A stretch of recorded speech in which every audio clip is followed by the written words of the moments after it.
Sveiki. Nors žinia, kad esu muzikantas, o ne meistras, muzikos instrumentų meistras, bet kartais kyla toks noras, ką nors pasigaminti.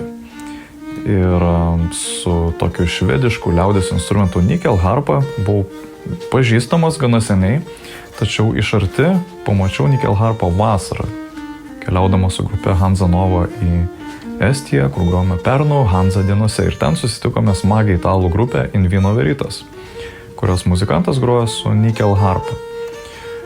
Garsas iš ties užbūrė ir pagalvojau, kodėl nepabandžius pasigaminti panašaus instrumento. Atrodo, kad gal nebus žiauriai sudėtinga, galbūt kai ką sugebėsiu, kai ko ne.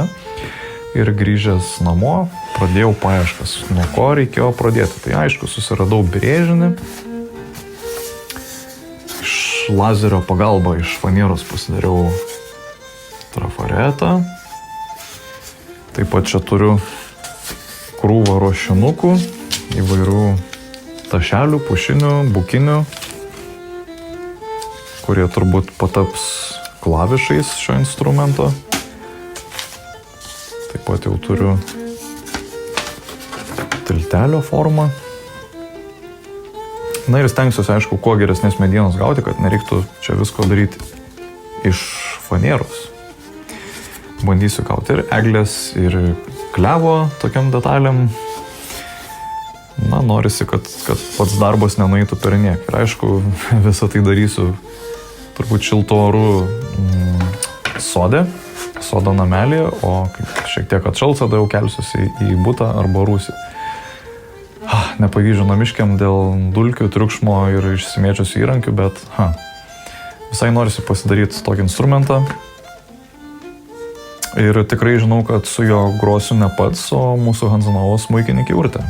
Labai stipriai užsikrėtus Nickel harpą, o tarp kitko gaminsiu ne visai Nickel harpą, o Mora harpą. Tai yra švedų liaudies instrumentas, kuris buvo pirmtakas Nickel harpos.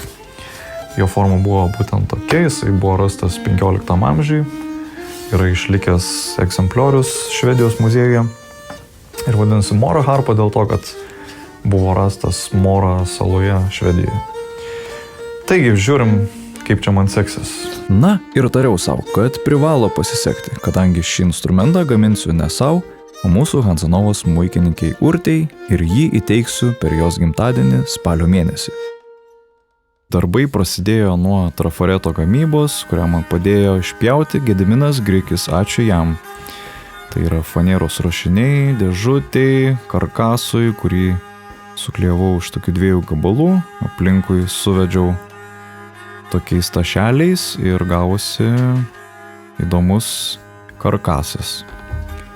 Vėliau karkasą reikėjo aptraukti, tai yra šonus klijavau su medienos lukštu. Mediena yra ąžuolas, kadangi taip suklijuoti šonai buvo minkšti, tai suklijavau 4 sluoksnius. Lygintuvų lenkiant mediena suminkštėja, iš karto limpa prie klijų ir susidaro, toksai stabilus kraštas. Čia pasimatavau detalės. Vėliau labai svarbiai pasitarnavo Jonas Chockevičius, padovanojęs eglinį viršelį instrumento gamybai. Apsimatavau trafaretą, perpjovau jį per pusę ir sudėjęs iš 3 dalelių suklijavau. Čia panaudojau ir trafaretą iš fanieros, kad žinočiau siluetą, ir rankų būdu siaurapjūkliu išpjoviau.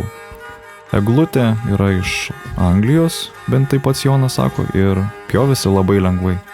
Eglė yra minkšta mediena, šlifuoti buvo visiškai nesunku. Visą laiką įdomu pasižiūrėti, kiek jau yra padaryta ir ko dar reikia. Akise instrumentas augo lyg gėlė. Mažytis testas vos uždėjus stygą pabandymui.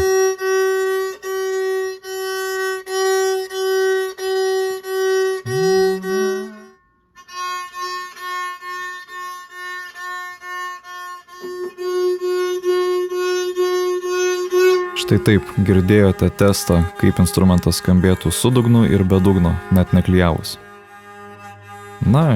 Trafaretas su širdutėmis buvo panaudotas vėlgi jau užklijavus viršelį, širdutės buvo išpjautos priklijavus viršų.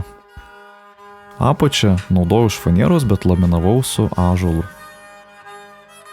Vyksta daug šveitimo ir vakariai ypač darbas intensyvėja, kadangi galima panaudoti stalinę lempą, pasižiūrėti įvairiem įdubimam, nelygumam.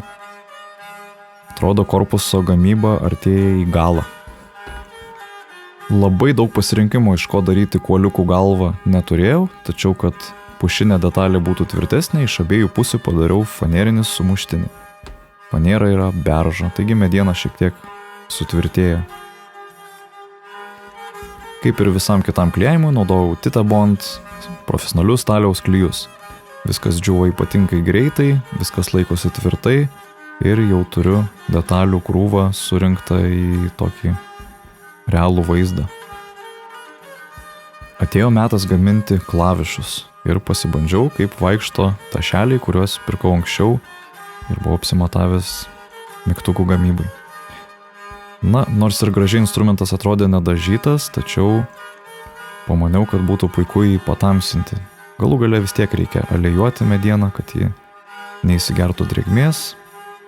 Ir po keletos nutepimų beicų panaudojau medienos vašką, kuris davė apsaugą bei truputėlį blizgesio.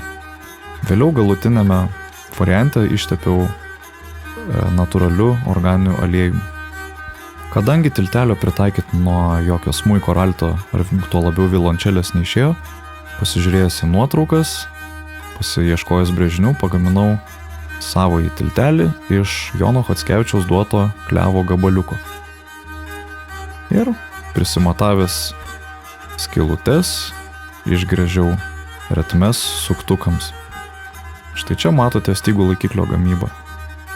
Stygų laikiklis taip pat pagamintas iš labai kietos klevo medienos, kurią gavau iš bičiulio Jono Chockevičiaus. Kad detalė būtų graži, ją padėjo dekoruoti mano žmona Indrė. Pasižiūrėjome gražų raštą, keltišką raštą. Po to, kai jį nupiešė, aš su dremeliu padariau graviūrą ir naudodamas seną techniką, kurią mačiau pas kolegą Dzianį Sukį iš Baltarusijos, kaip jis dirbo su dūdmaišiais, panaudojau tą pačią techniką, užpildydamas graviūrą su lydmetuliu. Nesu tikras, ar Dzianis užpildo lydmetuliu ar alavu, tačiau manau principas tas pats. Visi tarpai aklinai užpildyti metalu, vėliau bus nušveisti ir nupoliruoti. Darbas nebuvo sunkus, lydmetulis labai gerai ir lengvai lydosi, greitai krenta į ertmes.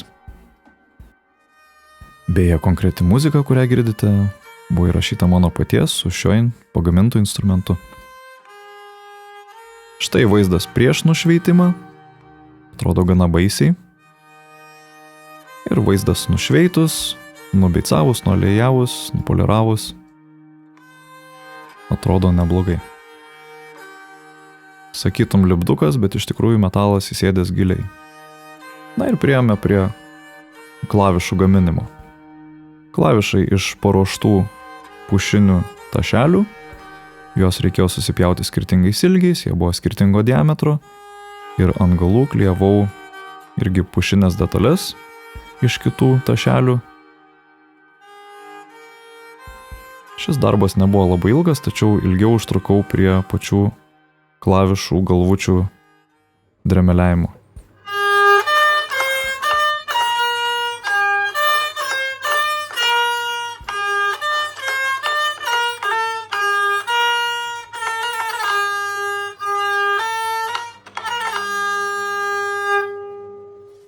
Štai taip, visada įdomu pasitikrinti, ar nieko blogo nepridariau, gal jau verta instrumentą išmesti į šiukšliadėžę, kad nieko nesigavo.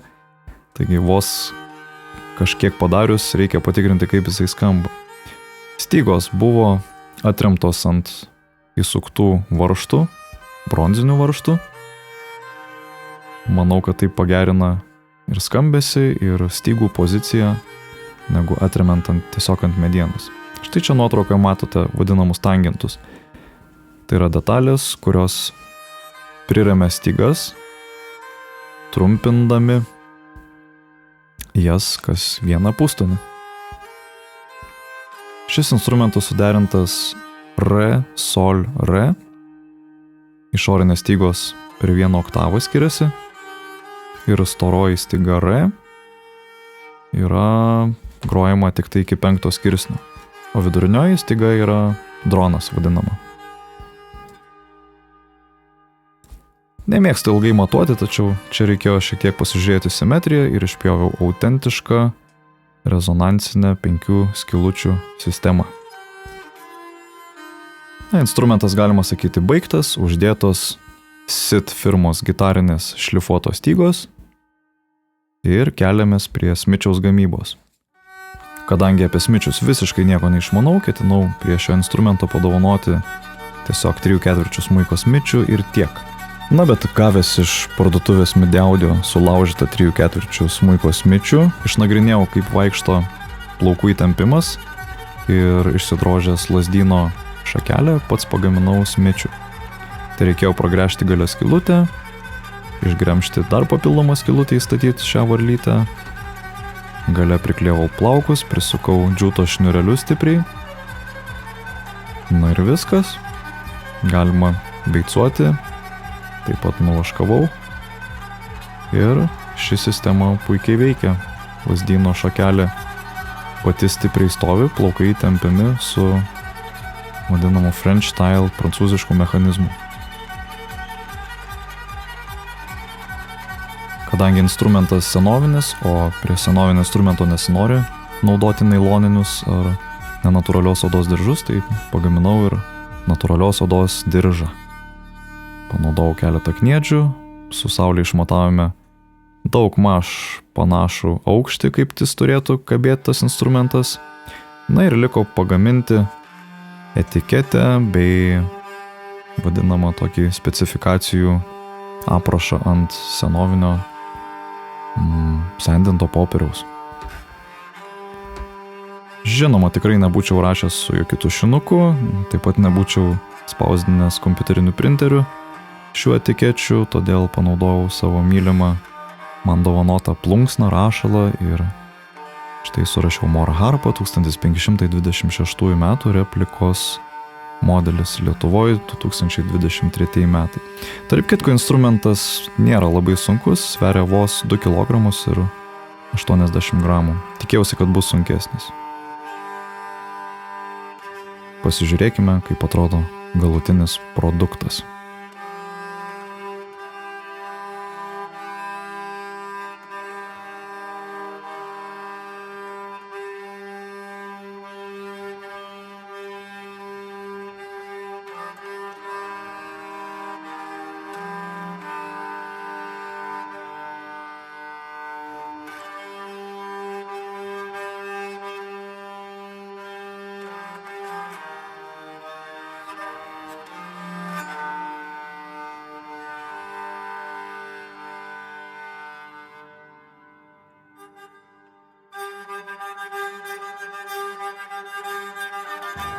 Taigi, nors instrumento gamyba užtruko beveik 2 mėnesius, Urtės gimtadienis jau čia pat ir aš skubėjau šį instrumentą užbaigti ir jau paskutinę dieną kruopščiai supakuoti ir laukti Urtės gimtadienio.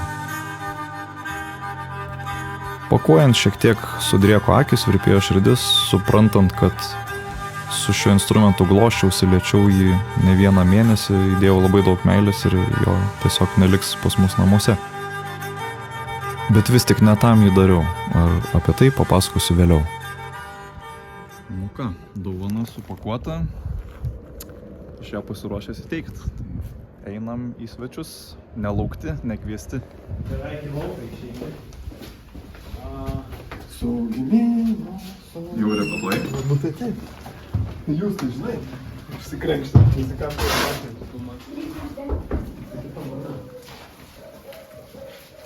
Tu pati.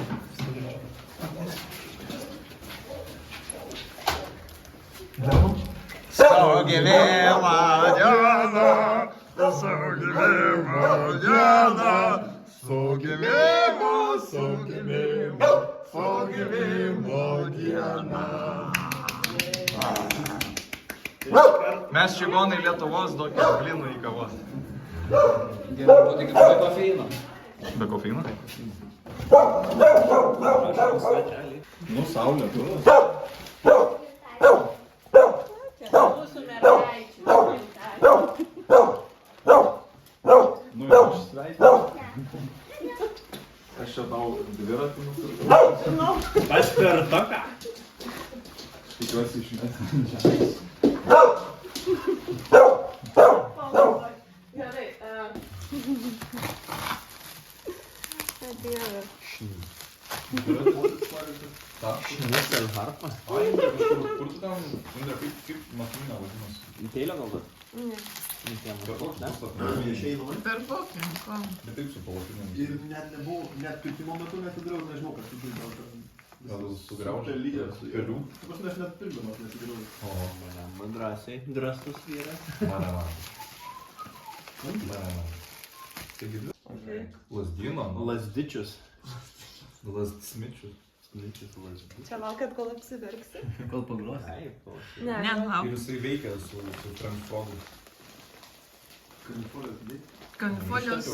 Kalifornijos. A tu turėjai kanifolijos, kad kažkaip vis kaip grojai, Nu kaip neturiu kanifolijos? Tu savo klausy. Čia dar.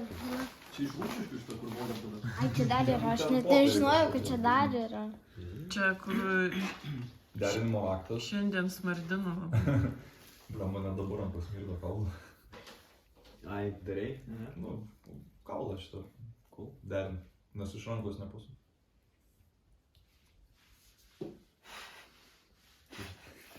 Eik tu. Da makulatūros ten, man atrodo, liko po popieriais. Geras. Aš negrosiu. Čia smėlio.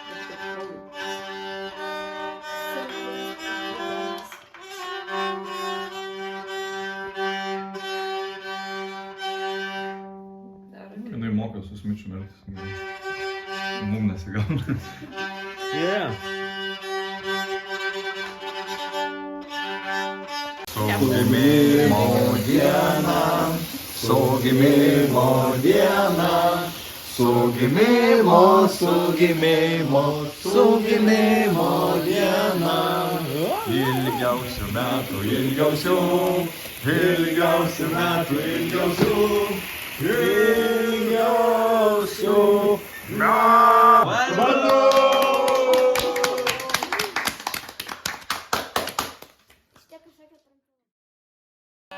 Taigi, kodėl gaminau šį instrumentą?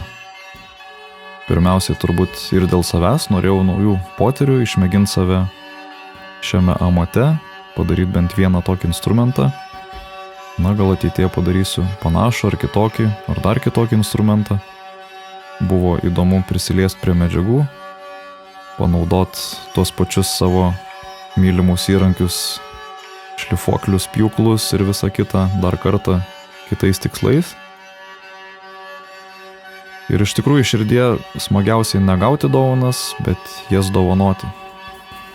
Todėl žinodamas, kaip Urtė stipriai serga nikel harpomis, moro harpomis, labai norėjau tokią dovaną padaryti. Ir nesvarbu, kad galbūt kažkada mūsų grupės nebeliks, bet žinosiu, kad šis instrumentas gyvena, groja, nesubirėjo, gal po 100 metų kur nors atsidurs ir kokiam nors muziejuje. Na, tikiuosi, ne ant aukšto pelys.